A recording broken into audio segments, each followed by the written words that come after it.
श्री गणेशाय नमः। सियावर रामचंद्र जी भगवान की जय। पुरुषोत्तम महात्म्य। 16वां अध्याय।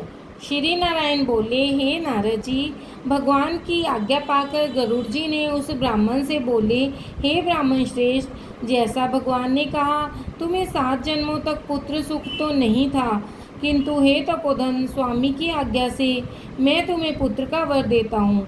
मेरे ही अंश से तुम्हें पुत्र होगा, साथ ही तुम दोनों को उसके सुख के बाद दुख होगा।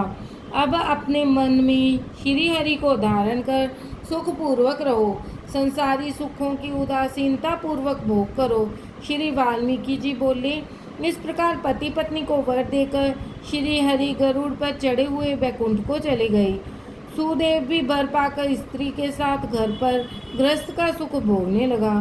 कुछ समय बाद गौतमी गर्भवती हुई और 10वें मास में गौतमी ने सुंदर बालक को जन्म दिया, जिसे देखकर सुदेव की प्रसन्नता की सीमा न रही। उसने विद्वान ब्राह्मणों को बुलाकर स्नान कर जाति कर्म संस्कार कराए और प्रसन्नता पूर्वक दान दिया। उसका नाम भी शुकदेव ही रखा। वह बालक माता पिता को आनंद देता शुक्ल पक्ष के चंद्रमा के समान बढ़ने लगा। समय अनुसार पिता ने यज्ञोपवीत करा के गायत्री मंत्र की दीक्षा देकर ब्रह्मचर्य आश्रम में उसे रखा। उस बुद्धिमान ने वेदाध्ययन प्रारंभ किया। गुरु भक्त बुद्धिमान उस बालक ने अपनी सेवा से गुरु को प्रसन्न कर लिया। एक बार ही पढ़ने से उसमें सारी विद्याएं सीख ली। श्री वाल्मीकि जी बोले, एक बार देव ऋषि वहाँ आए, जो करोड़ों सूर्यों के समान तेजस्वी थे।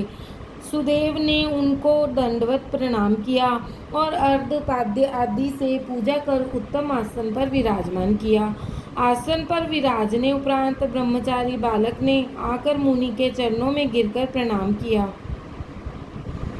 उसे देख ऋषि बोले, हे सुदेव, तुम धन्य हो, तुम्हारा भाग्य धन्य है।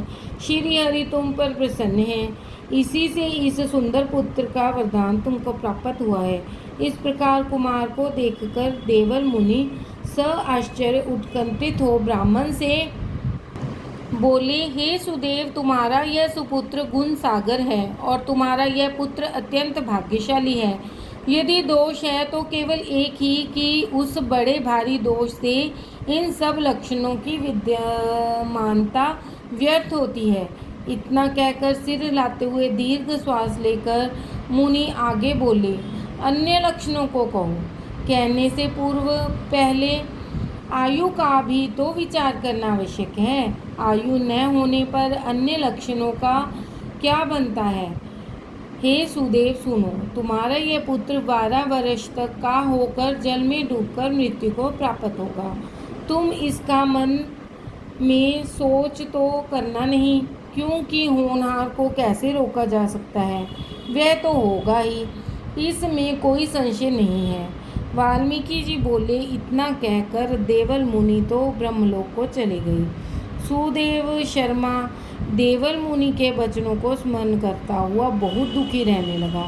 गौतमी धीरज रखते हुए पुत्र को अपने अंक में भरकर अत्यंत प्रेम पूर्वक उसके मुख का चुंबन करके स्वामी से कहने लगी, हे द्विज, होनहार की बातों का ध्यान कर आप भयभीत न हो। अनहोनी कभी नहीं होती, होनहार ही होता है।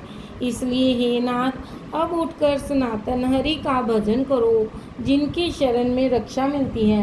वाल्मीकि जी कहने लगे, इस प्रकार सुदेव अपनी भार्या के वचनों को सुनकर श्री हरि के चरण कमलों का ध्यान रखते हुए अपने पुत्र के शोक का निवारण किया। श्री बृहदनाद्य पुरुषोत्तम मास महात्म 16वां अध्याय समाप्त। बोलो सियावर रामचंद्र भगवान की जय।